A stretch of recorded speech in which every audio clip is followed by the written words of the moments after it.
right, guys. Welcome to episode 19 of the Liberalish podcast.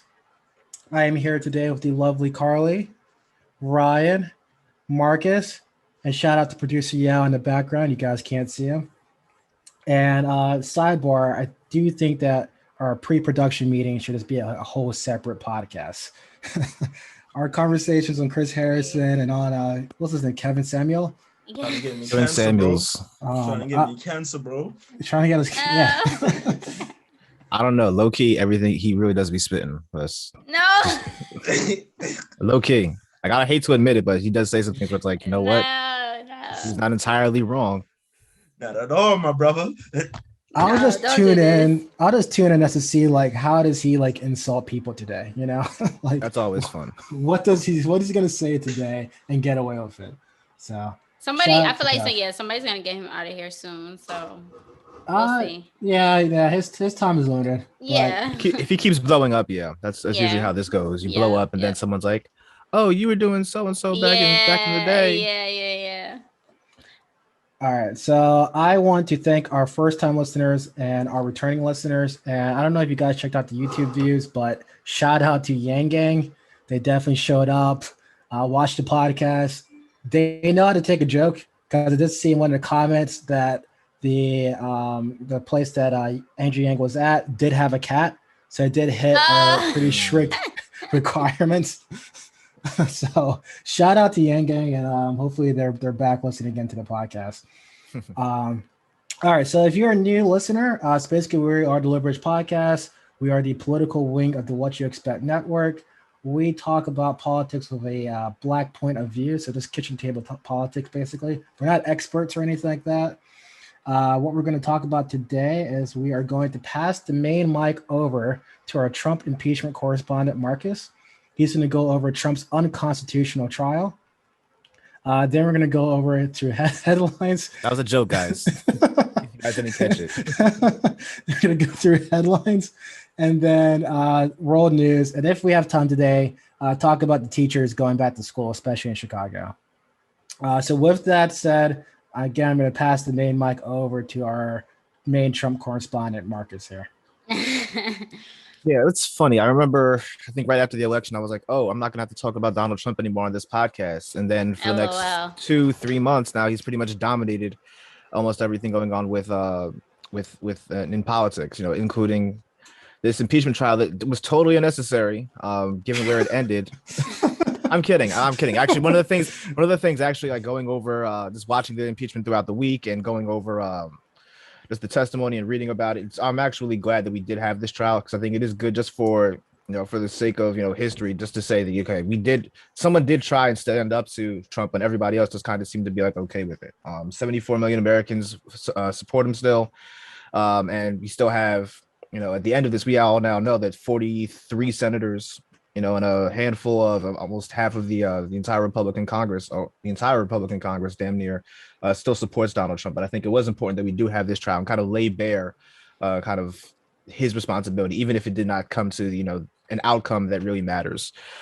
But that said, I mean, we had a whole week of impeachments, We had the impeachment managers, Jamie Raskin of Maryland, Joe Neguse of Colorado, David Cicilline of Rhode Island, and a few others all got together and presented their arguments.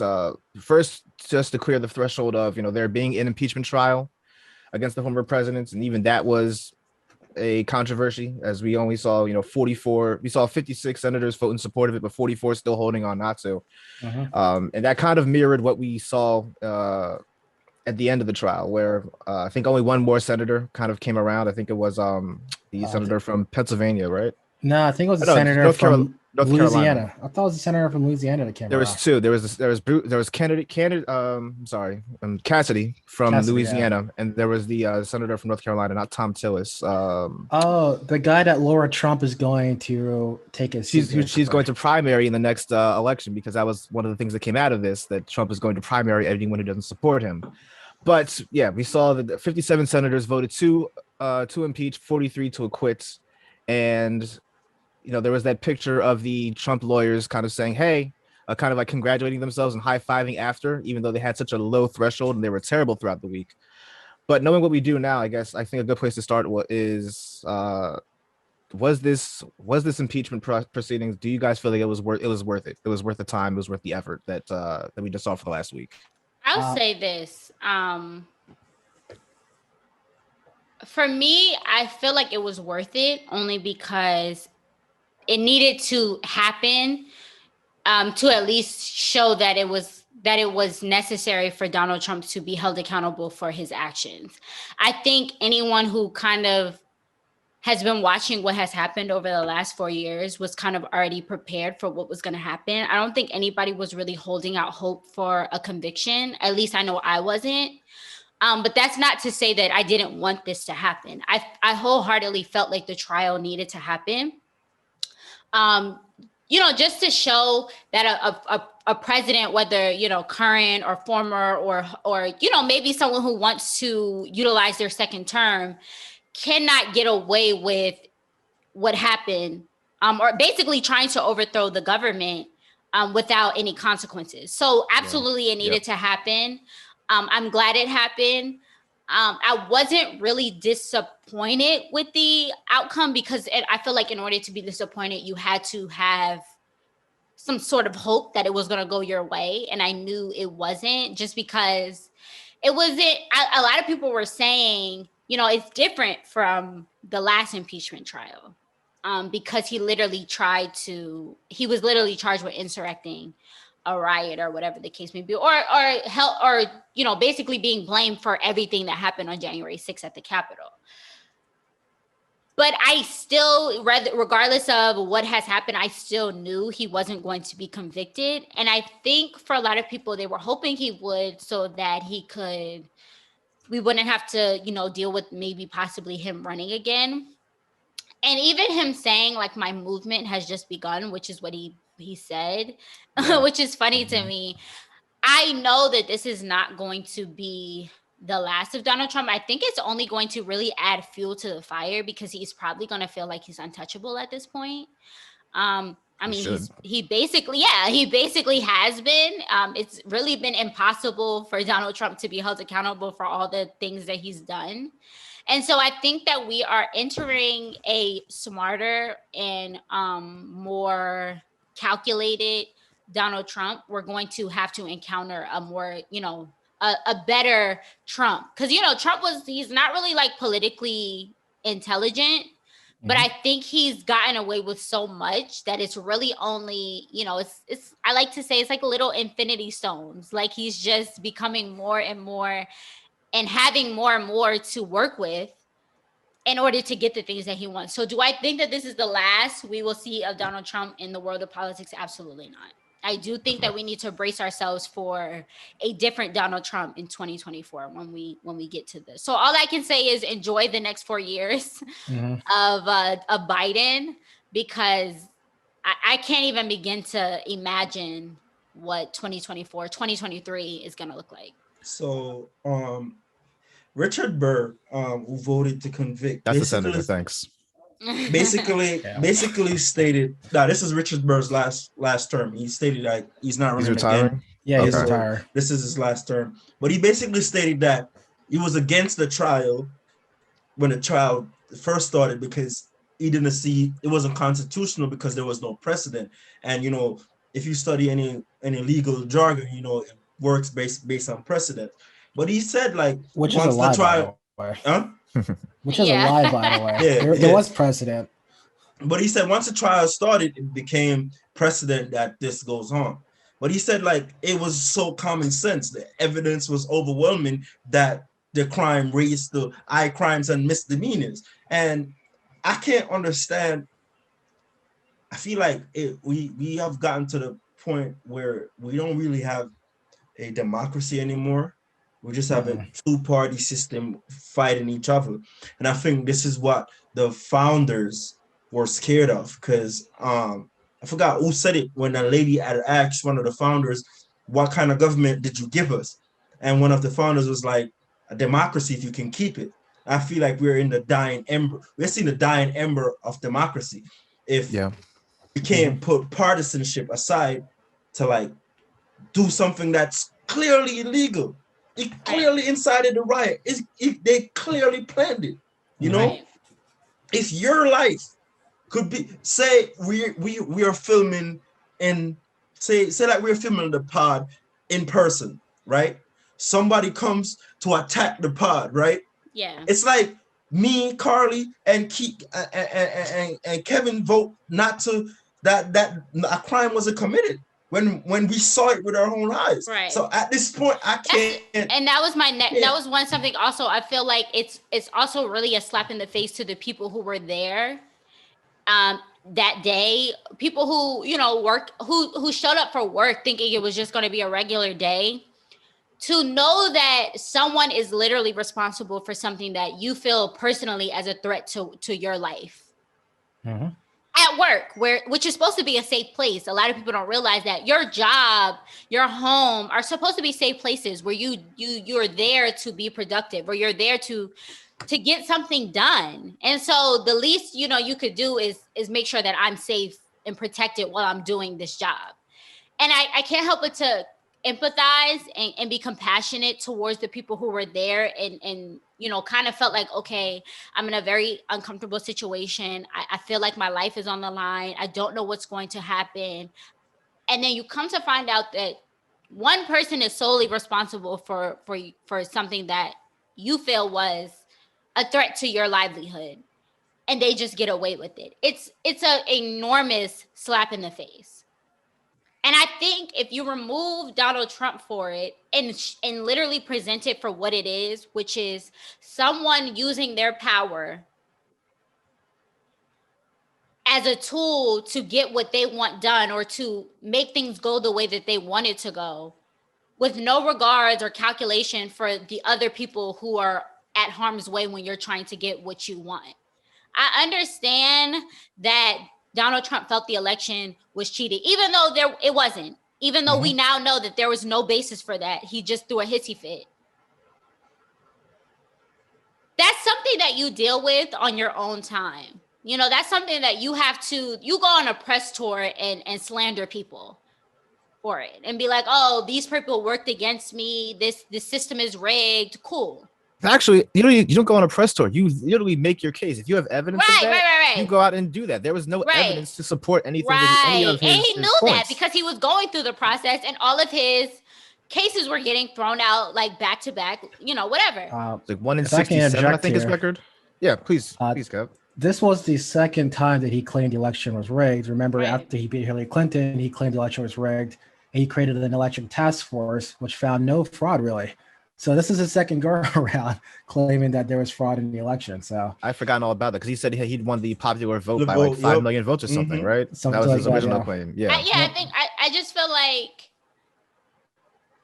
it's really disgusting because I don't see it as I see it for more than what it is. I see it for someone who is literally supposed to uphold democracy because that's your job as the president. That's what you swore an oath to. Feeling, you know, letting personal feelings get in the way of that oath that you made. And I can't help but to say the people who are so patriotic, who claim that they love Donald Trump because he's for this country and he loves this country just as much as they do, and he would die for this country just like they would. It's such a contradiction because someone who loved this country would respect the democracy that we're supposed to have in place, which means if you lose an election, you're out of here.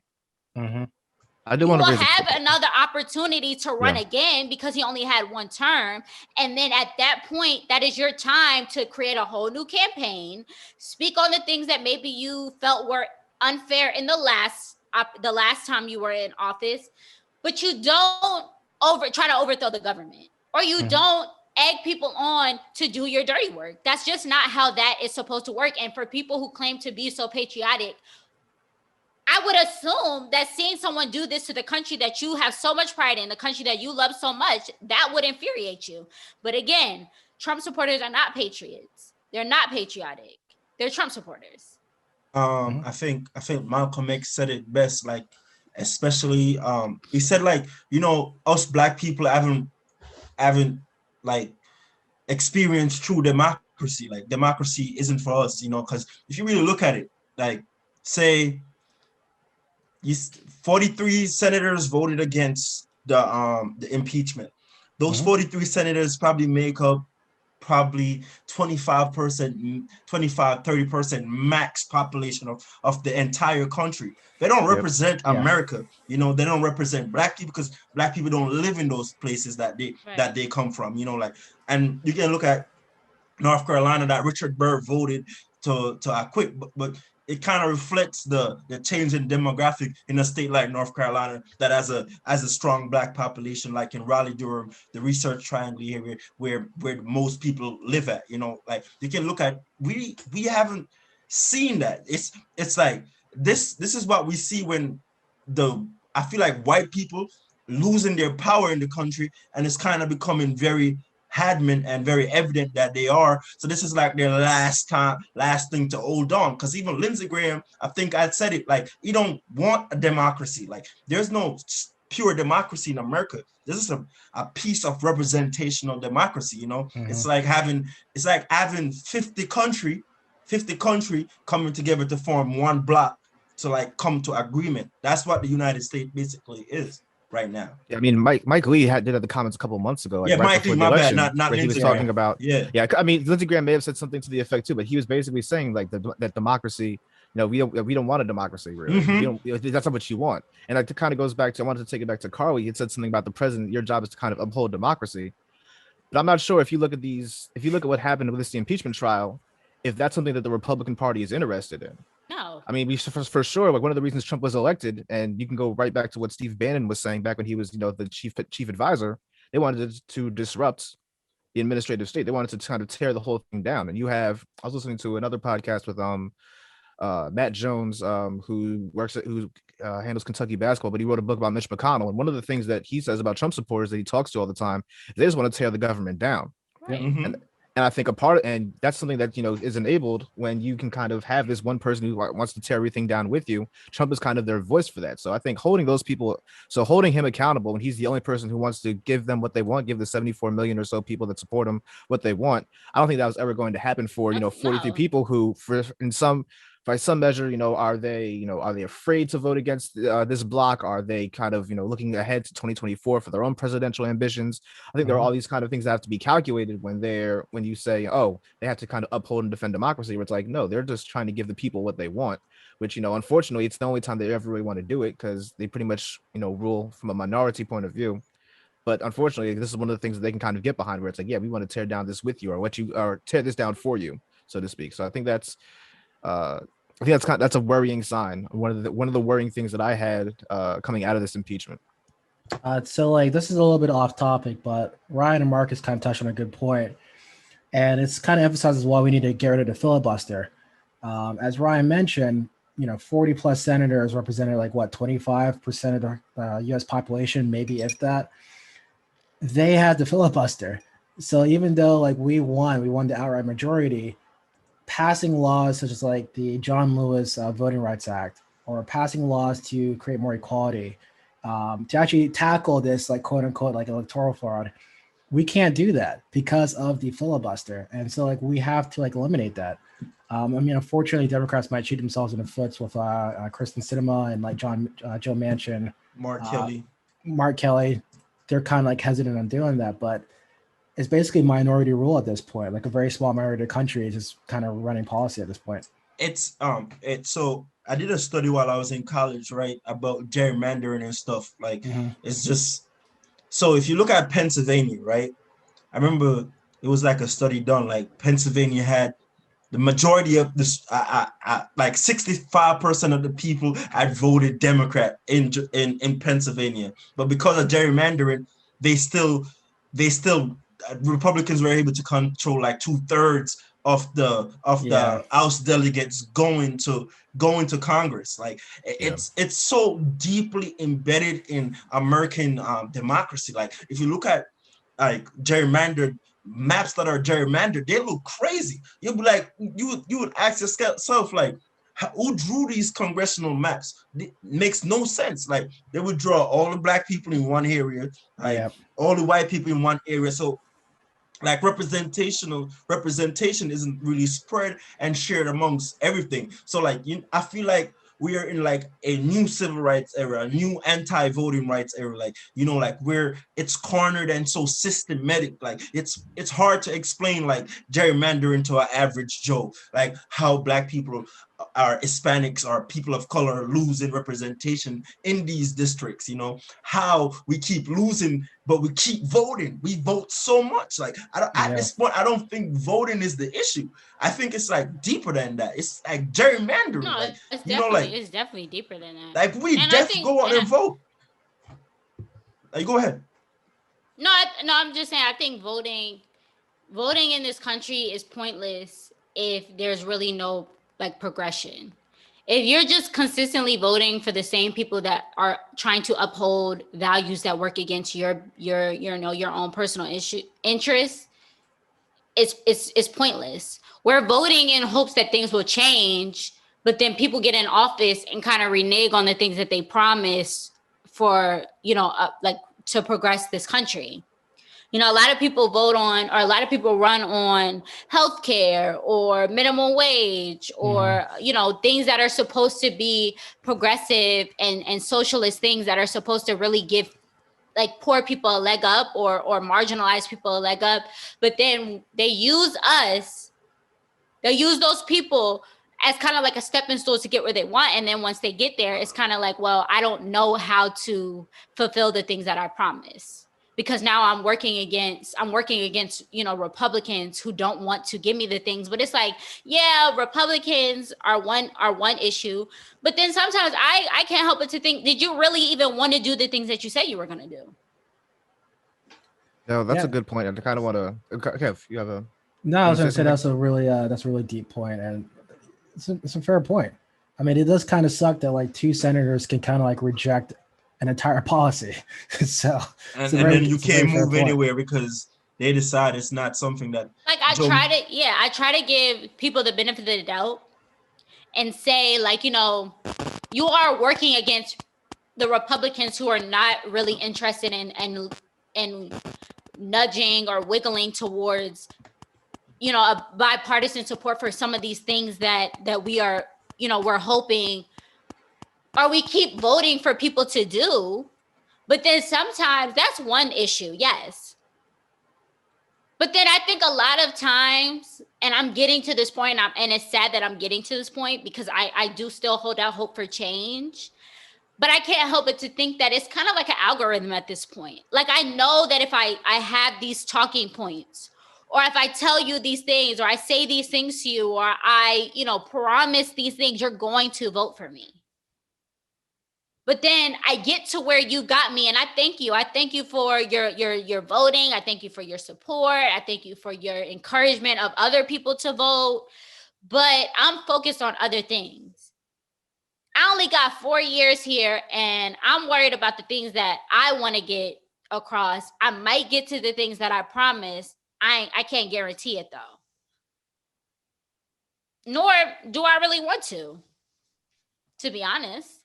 But who's really going to say that? Who's really going to come out and say, I voted, you got me here because I promised you some things, but I had no intention of ever fulfilling the things that I said I would. I just knew that it would get you to vote for me. I don't think any politician has done that has done that yet. Nor will they, because then that would mess up the flow of politics as we know it. Then it would be like, oh, we've been bamboozled all these years. We've been lied to. We've been like, just. And I think it works for both of them. I will say, I think if it's more of a tool and tactic for Democrats because they're supposed to be the people's people. Mm-hmm. And Republicans tend to be more upfront with their policies. But then again, they're like more conservative. And so then they already have the conservatives who are always going to vote on conservative things. I think that the Democrats, a lot of Democrats kind of like disguise themselves as socialists because they know that a lot of people who vote Democrat are interested in socialist movements. But I'm not a socialist. I'm not going to give you these socialist policies that I promised you because I don't believe in them. I do not believe in increasing the minimum wage. I do not believe in equal opportunities for all. I do not believe in more affordable housing, better education, giving you more to work with so that you have more of an opportunity when it comes to advancing from poverty to maybe nudging yourself up to middle class. I don't believe in it. I don't care about it. It doesn't affect me, and I have no intention of giving it to you. I have a quick question for y'all. Yep. Do y'all think it's because all of this is because Mitch McConnell has a better control over his caucus than Chuck Schumer ever had? Because absolutely. Because I feel like the fact that yes, it's not even a fair fight. The fact that wait, does he though? Mitch has a strong control over his caucus. Whatever Mitch wanted done as majority leader, get done. Y'all gotta remember, Mitch had the same. Well, I don't know if he has better control. I think he's better at maneuvering. He's better at maneuver game than Chuck Schumer is. Right. I'm gonna throw Schumer some bill here. This is the first time he's been majority leader, so we got to give him credit there. But he's been in the minority for mad long, so that I'm not giving him credit for that one. But like you said, no. But like you said, rural America has a much bigger voice in the Senate, and so Democrats mostly appeal to more urbanized areas. So it's a lot harder for Democrats to win in those rural states. You got to cut him some bill a little bit. I see your point, and I raise you another point. Look at the case of, let's take Susan Collins, right? Okay. Susan Collins all the time favored Democratic policies more than she did Republican policy. But whenever the vote came to the floor, Mitch McConnell knew how to position himself to make sure she was voting for those policies, even if she was in a tight race that the policy was going to affect her in. Like that's something that I don't think Chuck Schumer has shown the ability to do so far with Mark Kelly, Kirsten Sinema, and Joe Manchin. Let me cut him some bail again here. So like I don't really know much about Kirsten Sinema and Mark Kelly because they're new to the Senate. But Joe Manchin, I know he votes 52% with Republicans. But what was like one big legislation that Joe Manchin actually curtailed? Not yet. Not yet. Because it's been so. But we already seen the start of the rift started, because for the stimulus to even come to the Senate, like they had to Joe Biden had to outflank Joe Manchin, sending Kamala to West Virginia to work with Jim Justice just to try to get even any traction. And even Joe Manchin was like, yo, I just felt disrespected, basically. I honestly think, I don't really know Joe Manchin. I honestly think he just puts up an act. Just 100%. I 100%. So puts him back to what end? So as what? Conservative? Because he votes what he says. Just wants to pretend to. He just pretends to like put up a big show and fight. But like even like the $15 minimum wage, like that was a losing battle. He knew that. Like the House went ahead and voted for it anyways. I also can't help but to think also like just what you were saying. When it comes down to like, I think the people who vote for Republican and who vote for Democrat, I think majority of the people who vote Democrat don't have any other choice but to be hopeful, because it's like when you've been in such a messed up situation for a long time and there's really no end in sight, because then again, nobody's really reaching out to better your situation. Someone comes around and tells you vote and things will change. Vote and I'll give you more. I'll do more. I'll change things for you. What other options do you have? But people who vote for Republican are in very cozy situations, or just rednecks. But a majority of the people are in very cozy situations. So it's like I'm aligning with who is going to do more for me. So I gotta push back on that a little bit. I gotta push back. Because I think just kind of trying to simplify Republicans as just kind of being like rednecks or just being cozy. Like there are a lot of Republicans who are not much better off than folks that might be like in quote right, unquote, but it goes down to a moral.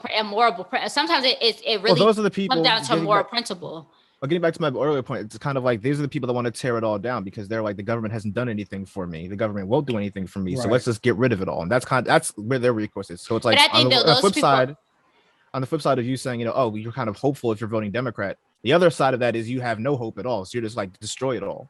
That's kind of where we're at right now, like kind of like a larger view. It's like you have people who want to build up the government to kind of help them, or you have people that just want to tear it all down and try to start it over because what we have right now just isn't working. Well, I'm only saying I think a lot of Democrats have been voting Democrat forever. And nothing has, I think on both ends. But again, from a majority of the people who vote Democrat have always voted Democrat, regardless of the outcome. Whether they got what they wanted or not, it's like I'm continuously going to be a Democrat because I feel like they're going to someday, somehow do what they keep promising me. And I'm going to go back off. I know we have to change topic soon, but I'm going to go back to Marcus' point. Why I agree with Marcus, I don't know if anybody watched the Fred Hampton. No spoilers, thing. please. I haven't watched it yet. If you watch that movie, you kind of get the sense of what's happening right now. In reality, government works for no one. Government in its current they form, work for themselves. I disagree with that, actually. Well, the people, not the one person, not the people that is supposed to benefit, like those in. Like, but who is the government supposed to benefit? Everybody.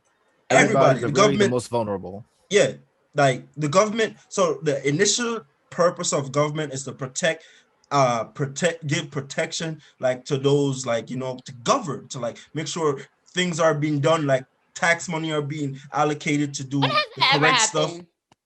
Never, but that's the original purpose of government. Right. But government in its current form is I'm sluggish asking and doesn't work. Do you think at this point, if we've never upheld the idea of what a government is supposed to do, because you literally just said never, and I agree with you, they never have. When are you supposed to adopt it if you've never upheld it any other time? And I think what we have right now,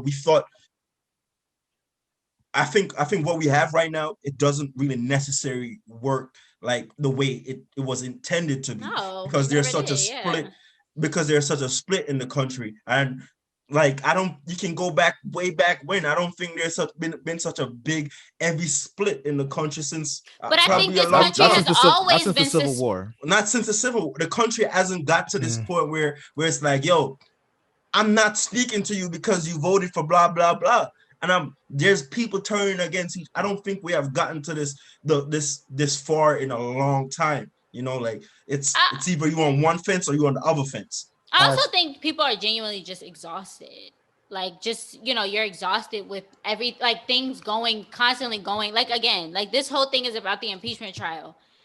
And it's like, again, we knew what was going to happen, or at least I feel like anybody who's kind of been following politics the last few years knows that nothing was going to come from this. And I just can't help but to assume like it has to be frustrating. It's frustrating for me because it's like, it's all right there. It should have been super easy to convict him. But then again, like this is the government, this is the country that we live in, to where even though the facts are presented and the evidence is evident, it still went the other way. Well, I'll say this, and we could probably hop off this topic. I think Democrats actually did an amazing job with the trial. I think that there was a lot of people who thought that the insurrection was just merely a bunch of like old white guys or old white people just like loitering around like the Capitol building, not really doing much. And I think like the unseen videos really showed like just how violent they were. And it really showed like how close Mike Pence was to getting hurt, especially Chuck Schumer. Chuck Schumer his old ass was hauling it. Just really running. Mitt Romney, who had to like be told like step away from the people, and he took off. Right. Officer Goodman told him to like go away from the crowd. And Officer Goodman didn't even like stop. Like that's how like serious it was. Like Officer Goodman was like, "Yo, run, save yourself." At this point, so like I think they did a really good job like showing like how, just how violent it was and how serious it was. And like I think I keep harkening back to Ryan's point, like a minority of the country has such a huge say in the Senate. And like, we're hitting this certain point in our country where like the Senate it's just not working anymore. Like the Electoral College is just not working anymore. At all. So like we have to like take like a big change, like, correct that. Yeah. And I don't know like how that's going to look or if there's even a willpower to even fix the Senate, But yeah, there's a good question you have like of how do we get government to work for people again? Because again, I keep coming back to Republicans like the wanting to tear everything down. It's because government has ceased working for them. And I think part of that, if we had a more functional Senate rather than what we've had with under Mitch McConnell, then I think that's something that could go towards it. But until there's, the kind of political will, so to speak, to make that happen in terms of getting rid of the filibuster, strengthening our voting rights protections, until that happens, it feels like we're going to be stuck in this kind of this death loop, for the foreseeable future. Right. And to go back to Carlye's point a little bit, I know Trump was mentioning that he wanted to start his own third party at the Patriot Party. I was all about that. Start your third party, because the two-party system just doesn't work. Yeah. And if we're saying that there are some good, quote unquote good Republicans who know that this was bad, and the guys who are for it, let them go off to that third party and let us try to fix it with what we got right now. Or just split off the Republican Party so that they can no longer be such an obstructionist kind of effort. Also, third parties in America always fail. So I'm also that's another reason I'm here for it. Hey, if you want to go and support Trump's party, he could be the next Ross Perot. Go for it. I'm okay for it. But that topic really that question kind of really went to a lot of different places. I didn't expect it to go, but I thought that was a very good discussion on where we're going. So I do have a couple of other questions on the impeachment, then we can kind of move on to something else. But this was kind of the big political topic of the week, other than some COVID stuff and some other things happening around the world. But I did want to ask you guys. So Kev, you gave the Democrats props for how they ran the impeachment, but there were some people that made the claim that Democrats kind of gave up the game, so to speak, by not having people testify and give during the trial. Do you think does anyone here think that was an actual issue here? Was it Chris Coons who walked in and said people trying to go home for Valentine's Day? Yeah, Chris Coons came out and said that, and it was I hate centrist Democrats. Yeah, well, he's shot up to Delaware. Or is he Connecticut? I keep getting some guys confused. He's Joe Biden's lackey, so I won't doubt that he's from Delaware. I'm pretty sure he's from Delaware. I think he's Delaware. He's definitely Joe Biden's lackey in the Senate. So Marcus, correct me if I'm wrong, but my understanding was that the prosecutors did want to bring in witnesses. I think there was a Republican congresswoman that wanted to be a witness. But Jamie Herrera Butler. I think the Senate or maybe the defense negotiated that down to only give out statements, I want to say. So what happened was that, sorry, Carl, I'll get to you in a second, but what happened was that Jamie Herrera Butler gave a statement, I think Friday nights, about a call that Kevin McCarthy and Donald Trump had during the insurrection, where Donald Trump was basically looks like a lot of people are really unhappy, Kevin, and he wasn't really going to do anything, despite Kevin McCarthy's kind of claims or kind of request to, get involved to save our asses. So she was going to actually go up and testify about the call, there's even a vote in support of that. But I guess what happened was that impeachment managers didn't know what to do once they had the vote to bring a witness. It was kind of okay, how do we get Herrera Butler into the proceedings to actually testify? Do we have a Zoom call? So there are a lot of logistical things there. And then I guess what happened was there was just senators who were let's wrap this up. Let's just issue a statement. So that's where the deal came from. Okay, we're going to admit the statement. We're not going to have her testify. And the prosecutor or the defense attorneys for Trump, who did a terrible job, were just yeah, sure, go ahead and admit it, because who cares? Right. And that's how we kind of ended up where we're at. Yeah, I think sorry, Carlye. I think sorry, Carlye. This is gonna be the theme of the podcast. Sorry, Carlye. Look, I think if you think long term, which we don't do that anymore, right? I think the main strategy here was the 2022 elections. So I think that as long as you could probably pit some Republicans who voted against who probably voted to uphold or voted against to certify the election, or that voted against to acquit Trump. I'm sorry, I probably got it mixed up. Whatever. You can probably campaign against them and say, look, here's the evidence we presented. This is how to destroy our democracy, and then you can probably win off of that. So, I mean, if hopefully this works out in 2022, if that was the strategy, I'm still very happy with what the Democrats did, though. Yeah, I mean, the case was airtight, but I just did think it was an interesting question. Carlye, now. Wait, sorry, all the interruptions. No, it's okay. I think sometimes and when it comes to testifying, because I think a lot of people don't really seem to understand that this is a trial. It's just a trial. That's literally what impeachment is. And impeachment is a conviction, or the hopes of getting a conviction, just like any other trial. And I do say that sometimes testimonies can make or break a trial. And so a testimony can be used as a tool to strengthen a case, but then also you have to sometimes look at it and be like, will this weaken my case? Do I make a stronger case by presenting the evidence that I have using statements and other things and videos and pictures and da-da-da-da? Or do I have someone, because you have to also understand when it comes down to someone testifying, there's an opportunity for a cross-examination. So sometimes it could be, I can, sit here and ask this person questions and it might strengthen my case, but then maybe the counter can come in and just completely rip my witness apart after I just built them up. So it's a very powerful tool that a lot of times people misuse. A lot of people allow testimonies when their case is pretty strong on its own or would be stronger without it. So I don't really hold that to the Democrats, because then again, I think it could have just gotten lost.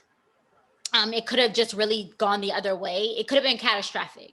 A lot of times people think that they're willing to or able to stand as a trial witness, and then they get up there and you may have some coaching from you might have a situation where they're like, okay, we want you to testify, so we'll run the questions down with you, or we'll have someone come in and kind of do a mock situation with you. But there's really no telling what might happen once the real thing, or you get into that actual courtroom and the other side starts to tear you apart.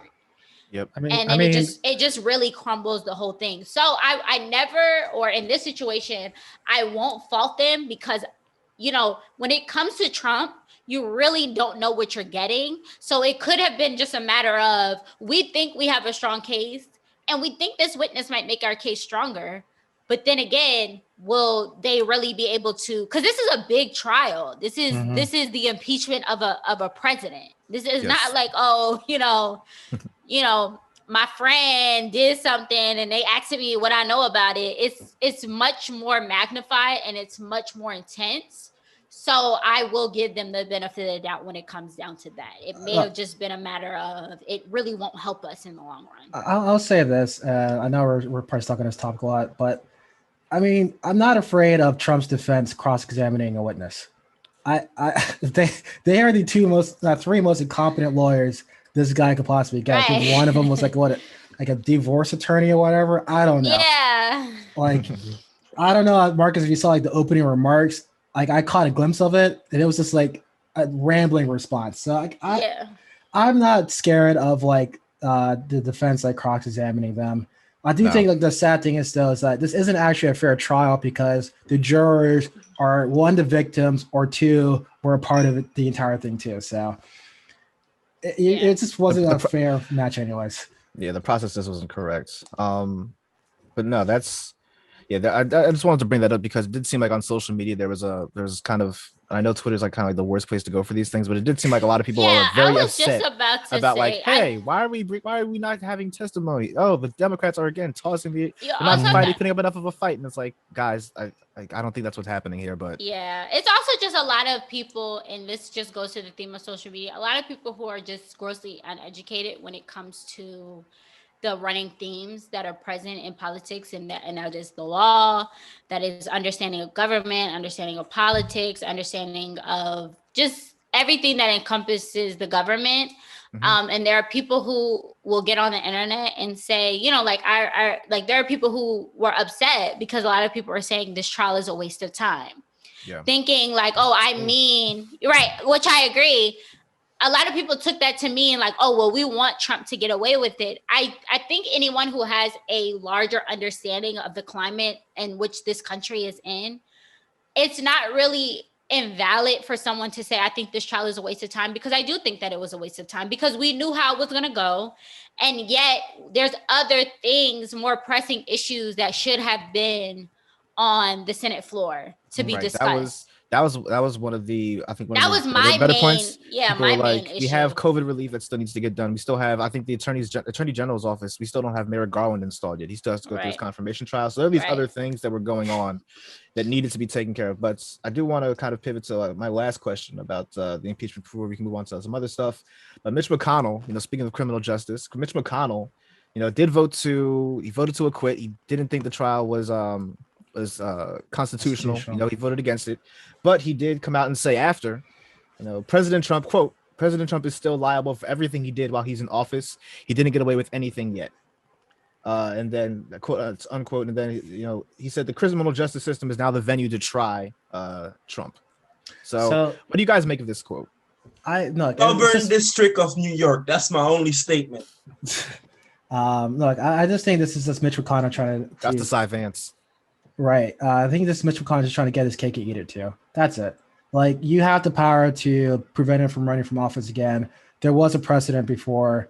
Like, you're acting like this out of your hands, and it's not, because your whole argument when Trump was president was he's president, you can't really prosecute him. Now that he's out the president, what are we supposed to do now? You know what I mean?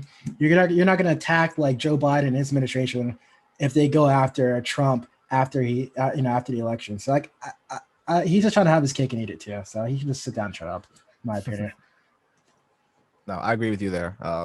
He had every opportunity to kind of nip this in the bud. Now he's kind of passing the sticks, while still wanting to seem like he's, you know, taking a stand when it's not really what's happening. So right, yeah, I'm in agreement with you there. It's like Lisa Murkowski coming out and saying, "Oh, well, Trump's never going to be the president ever again." Really, lady? Like, really, you guys have the power. You have the power to prevent it. You have the power to prevent that. You know, come on. Y'all said he wasn't going to win the nomination. Y'all didn't support. Y'all tried to say y'all wouldn't support him. And look what happened. Y'all were going to rein him in when he was in office. That didn't happen either. Now look where we're at. Susan Collins said he learned his lesson from the first impeachment. I guess he didn't, right? Okay. So, you just had to vote for another impeachment. I just also feel like, how would someone learn their lesson from the first impeachment when the first impeachment didn't teach them anything? Like, it kind of like nothing happened with the first impeachment. It's kind of like when you consistently get away with something, you're always going to think that you can get away with more. Like, you're always going to try to push to get away with more and more and more and more, because it's like, I've done this thing that I'm clearly guilty of, and y'all know I'm guilty, and you have the opportunity to affirm that I'm guilty, but you don't. So where is the lesson in that? Where would you gain the accountability in that type of situation? Because I think accountability comes from being called out on your actions or being held accountable for your actions. If you're not held accountable for your action, you would never gain accountability from that. Mm-hmm. Yeah. I mean, yeah, I think that's, you know, again, the Republicans have every opportunity to kind of disassociate themselves from this guy, and they never take it. That's the disappointing thing, that still 43 senators still felt that they needed to vote to kind of keep him safe or acquit him from what he did. Scared of him. I mean, it's a combination of fear. It's a combination of, you know, I think some people do believe that democracy is overrated. Shouts to Mike Lee. I think a lot of people are afraid of being primaried, which is one of the weird things that came out of the trial. They did like air Trump saying, "Oh, we're going to primary folks that don't support us." This is kind of a reminder to anyone who, you know, might be primaried in 2022. I think there are 8 Senate seats. I might have that wrong for 2022 up for grabs. The frustrating part about that is the people who complain about democracy. When you look at the other types of governments that are present, I think we've also been conditioned to believe that those are also bad too. Because when you have people who come in and try to give you an opportunity to adapt to something else, it's always seen as like whatever. Like, for instance, socialism. Like, a lot of people see socialism as like this, you know, crazy thing, or this, you know, whatever. Like, it's not something that's feasible. Mm-hmm. Yeah. But what we're doing now isn't really real. It's like really not feasible either. Like, I always feel like if you're used to doing something a certain way, but you're never getting the results that you want, why wouldn't you want to look at other options? We're so conditioned in this country to believe that other forms of government are so disastrous or just like completely far-fetched, or we shouldn't even consider them, or we should frown upon them. When if you really break down socialism or capitalism or whatever the case may be, I mean, not capitalism, communism or whatever the case may be, socialism, for example, is literally just giving people more to work with. But that's such a bad thing, but that's what we're fighting for. We want the government to give us more. But then when you have people who are running off of these things, it's like they can't push these things through. They can't get them through. And then you ask yourself, like, well, why can't you? And then, you know, that's when the whole Republicans they're not really interested in reaching across the aisle. Republicans are only interested in getting the things that they want done, accomplished. Yeah. And those things are true. But then again, I also feel like, are we really requiring them to do so? Or do we settle and just accept that, okay, well, they're going to give us just a piece of what we want. But they don't ever accept just a piece of what they want. They want the whole thing, and they get it every single time. So I can't really look at the Republicans like I can't really turn my nose at them, because at least they're consistent. And you know, nasty things about them. That's exactly. They're like consistently going to be them. But the way that they operate, the way that they get things done, you know exactly what's coming. Yes. Yeah. And that's that's one of my biggest frustrations when it comes to Democrats. Is like, if we fought as hard as the Republicans did and refused to settle as much as they refused to settle, I can only imagine what we could get accomplished. But it's like every time they're like, oh, a little bit, we're like, okay, we'll take it. I think what we need someone to go around and to kind of tell Americans to tell them about themselves in a way that reminds me of someone we were just talking about. We need a Kevin Samuels, really, of the Democratic Party. Just go around and have Americans kind of really just truly rate, but they're what are your situation? Take full stock of their situation and kind of work towards that end. But I thought that was Bernie Sanders, though.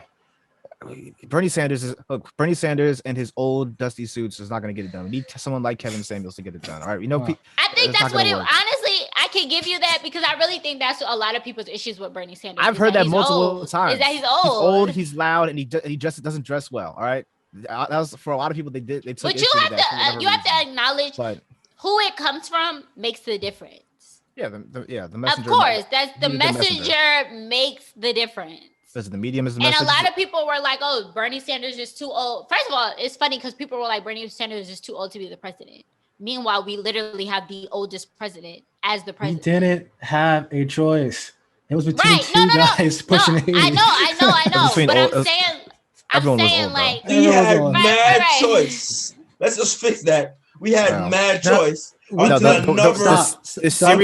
serious contenders were all old. All right? Until another 80-year-old went down to South Carolina and said, go vote for Joe Biden, black people. And we all followed him and went to go vote for Joe Biden. Let's talk about it. Ryan, we didn't have a choice. We had choices, bro. No, hear me out. Hear me out. Because like the way that the primary is not a national system. It's just momentum as you go from state to state to state to state. So by the time it comes up to like New Jersey, for example, you don't have any choices. Yeah, Massachusetts, any of them like the real like blue, Massachusetts, I guess, was in Super Tuesday, but by the time you get to like Super Tuesday, it's already like done and dusted for the most part. By the time they got to Florida, I just had like three options. But that's the thing. That's the thing, though. Like, if you really think about it, like South Carolina is early in the primary season. Like, South Carolina is it the first state with black folks? That's why. And then Jim Clyburn just said, you know what? That's who I'm going to throw my hat in the ring for. So black people love them some Jim Clyburn, another 80-year-old. So we all went out and voted for a geriatric old man. It's true. But I guess we can wrap up this impeachment talk. I think we do have to give a shout out to the impeachment managers who did make a good case. Diana DeGette of Colorado, David Cicilline of Rhode Island, Joaquin Castro of Texas, Eric Swalwell of California, Ted Lieu of California, Joe Neguzzi of Colorado, Madeline Dean of Pennsylvania, and Stacey Plaskett of the Virgin Islands. Did not even know they had a representative there, but shout out to the Caribbean. Yeah. For putting up the effort. I thought they did make a great case. I don't know if you were watching the coverage or taking in the coverage, I don't think you could come away with any other conclusion that Trump did something wrong and shouldn't have been held accountable, unless you could have benefited from voting against it. But again, I thought they did a great job. And now I guess probably pass the mic back to you, Kev. Well, yeah, I guess to wrap things up. We're gonna have you wrap things up. I'm gonna also argue that you should get a raise for sitting in this hot seat. I haven't done this before, and I was like, wow. You honestly did a good job, and like I think after the podcast, you want to know something crazy? The transition was so smooth from Kevin to Marcus. I really didn't even realize that Marcus was taking over. You did a great job. You did a great job. Carlye, Valentine's Day is over. Oh man. All right, Marcus, thank you so much for breaking down the impeachment trial. So we're all in agreement. It was unconstitutional. Trump's innocent. Shout out to Stacey. All jokes aside, we really got to give like these delegates from our territory these like actual voting power in the House. It's kind of messed up that they don't. The same reason why they rioted in revolution and rebellion and stuff was taxation without representation. They got like 4 or 5 territories who only got representatives in Congress with no power to vote. Yeah, you know, like the funny thing is, it's like off on a tangent. Like we learn American history about the American Revolution, and we never said to ourselves, why didn't they take the peaceful route out? They had to go in, commit property damage by throwing the tea into the water and stuff like that. We never sat back. It's like, why didn't they just peacefully protest? Why are they destroying property? Right. Why are they destroying property? Which I still, as an adult, have serious like conflict about, because I never understood like the whole notion with the tea. Like, I get it. You were trying to send a message. You were trying to prove a point. But look at where we are now versus how it all started. And we're kind of, I feel like we have made no progress at all. Well, we moved off from tea to coffee. So that was a big step as a country. So shout out to us. Bring back tea, though. I think we regressed there. Oh, yeah, I agree. We have to bring back tea. I think it's a little bit healthier for you, too. Sure. I drink tea every morning, just so y'all know. Because you are Caribbean. We got a herbal guy amongst us. Because you're Caribbean, that's why. I do the same. I'm not Caribbean. I'm green tea all day. Like for the morning. I resort to my peppermint tea every morning. Like I my God. It's like it'll probably be ritual. It'll probably be like 90 degrees out. You'll see Ryan drinking a hot tea. Yes, sir. I drink my tea every morning. It's like something I do. Like I wake up in the morning, shower, get ready for work, and then I just make a cup of tea. And while I'm working, I'm drinking my cup of tea. Ooh. That's it. You fancy, man. You fancy. You have your biscuits next to you? You have your tea and biscuits there? I don't eat food early in the morning. My first meal is around 10:30. I can't eat that early. I got you, man. I got you. All right. So before we go over time, I do want to give another special shout out to Marcus there. Thanks for hosting. Good thing. And thank you to all of our listeners for listening to our podcast, especially to the Yang Gang. Thank you guys again. You guys are fabulous. Good sense of humor. I didn't see the cat, so I want to issue an apology to Andrew Yang. No, let's no. I'm not apologizing to that man. We're not apologizing. I mean, I'm gonna apologize because I'm not apologizing because my thing is, first of all, double down, Carl. I didn't see the cat, so I'm not gonna accept that there was a cat because I didn't see it. 2, the fact still remains that was a nice ass mini mart, and it wasn't like. And then I was looking at it. Wasn't it like they said it was a Yemen bodega? What is that? Like that's not what we're talking about. We're not talking about that. We're talking about a old ass. Shit is like not even like I don't even think it's not regulated. Like it just looks like dingy, but the shit hits. Like the shit that comes from this bodega hits. That's a bodega. Like don't dress it up and make it nice for me. Don't give me good lighting, fresh fruit. That's not a bodega. So maybe we're talking about 2 different bodegas and that's fine. But I'm not apologizing because I said what I said. I said what I said. Where was the cat?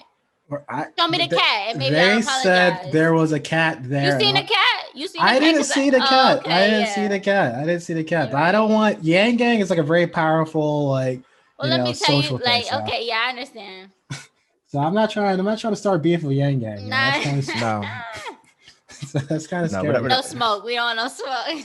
And apparently Andrew Yang's like leading in the polls there in New York. I didn't know that either. I'm happy for him. It's mad early. None of this matters.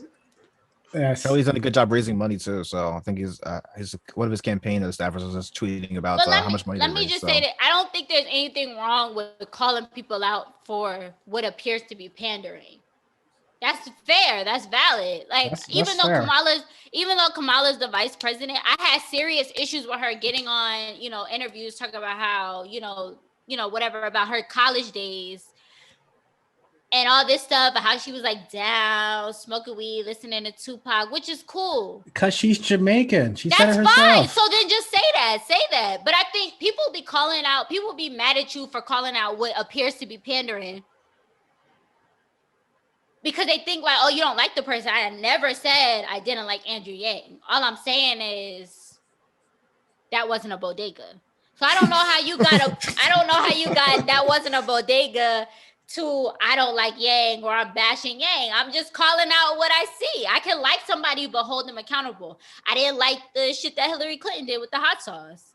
That's pandering. Like I voted for her, but that was pandering. What did she do with hot sauce? Then she was like talking about how she like keeps hot sauce in her purse or something. Like that was like after Beyonce had dropped her album or whatever, and that was like a big thing. She's like, like I keep hot sauce in my purse. Or and for me, she went to like Pandering Central, which is like the Breakfast Club. Yes. So she went there and like pandered with the hot sauce, put out the purse, and I'm like, oh my god. So, all right. Just we're off on a tangent from Charlemagne. Yeah. So where was it? All right. So if you guys like the podcast, please like and subscribe to it. You can find us anywhere you can find our podcast, or you can watch us on YouTube. And please don't forget to check us out on Twitter, which is at WYE Liberalish. So thank you guys again. And that's all I got for today. And we're out. Yeah.